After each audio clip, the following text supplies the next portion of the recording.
مجھے مایوس ہونے والے شخص پر تعجب ہوتا ہے جب اس کے پاس استغفار کی قوت موجود ہو۔ لوگ جتنا بھی دل دکھائیں، یہ یاد رکھا کریں کہ جب اللہ کے بندے ہمیں توڑتے ہیں تو ان کا توڑنا ہمیں اللہ سے جوڑتا ہے۔ کسی کا دل اتنا مت دکھاؤ کہ وہ اللہ کے سامنے تمہارا نام لے کر رو پڑے، کیونکہ ٹوٹے ہوئے دل سے نکلی آہ عرش تک جاتی ہے۔ جب آپ کچھ بھی نہ کر سکیں تو اپنی دعاؤں میں اضافہ کر دیں، کیونکہ اللہ کے سوا آپ کو کوئی کچھ نہیں دے سکتا۔ تمہارا ایک رب ہے، پھر بھی تم اسے یاد نہیں کرتے، لیکن اس کے کتنے بندے ہیں، پھر بھی وہ تمہیں نہیں بھولتا۔ دکھ میں کبھی بھی پچھتاوے کے آنسو نہ بہاؤ، کیونکہ تم وہ خوش نصیب ہو جس کو اللہ نے آزمائش کے قابل سمجھا ہے۔ پریشان نہ ہوا کرو، اللہ نے تمہارا مستقبل تمہاری سوچ سے بہتر لکھا ہوا ہے، کیونکہ جو مقدر لکھنے والی ذات ہے، اس کے پاس مقدر بدلنے کا بھی اختیار ہے۔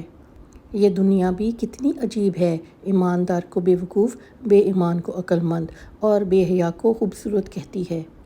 صرف دو لوگ مقدر والے ہوتے ہیں، ایک وہ جنہیں وفادار دوست ملتا ہے اور دوسرا وہ جن کے پاس ماں کی دعائیں ہوتی ہیں۔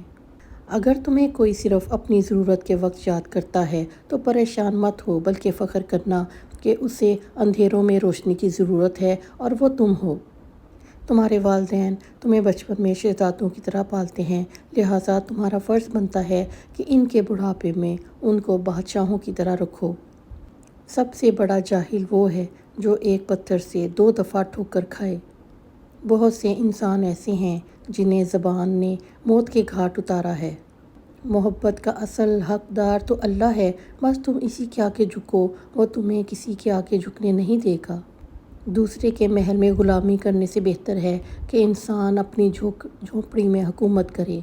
جب حق پر رہتے ہوئے تمہاری مخالفت حد سے بڑھنے لگے تو سمجھ لو اللہ تمہیں کوئی مقام دینے والا ہے۔ تم خود اپنی دعاؤں سے ہی اپنا مقدر لکھتے ہو، اور تمہاری دعائیں ہی تم تک وہ سب لے آتی ہیں جو تمہارا نصیب بھی تمہیں نہیں دے پاتا۔ اپنی جوانی کے دھوکے میں مت آنا، یہ عنقریب تم سے چھین لی جائے گی۔ کچھ رشتے اللہ خود بخود ختم کرتا ہے تاکہ ہماری زندگی خراب نہ ہو سکے۔ بے شک وہ جو کرتا ہے بہتر کرتا ہے۔ ایسے شخص کو کبھی مت گنوانا جس کے دل میں تمہارے لیے محبت، فکر، عزت اور چاہت ہو۔ بے شک مشکل کے ساتھ آسانی ہے، مشکل وقت پر صبر کرنا اور بہتر وقت پر شکر کرنا مومن کی پہچان ہے۔ تم کسی کے ساتھ بھلائی کرو، تمہیں اس کا بدلہ برائی کی صورت میں ملے گا تو سمجھ لو تمہاری نیکی قبول ہو گئی۔ جب تمہارا دل کسی کے گلے لگ کے رونے کو چاہے تو قرآن پاک کو گلے لگا لینا۔ انسان کو اللہ کی محبت تب نظر آتی ہے جب اسے دنیا کی محبت تھکا دیتی ہے۔ اپنا کردار بنانے میں اتنا مشغول ہو جاؤ کہ دوسروں پر تنقید کرنے کا وقت ہی نہ ملے۔ اپنے جسم کو ضرورت سے زیادہ مت سنوارو، اسے تو مٹی میں مل جانا ہے۔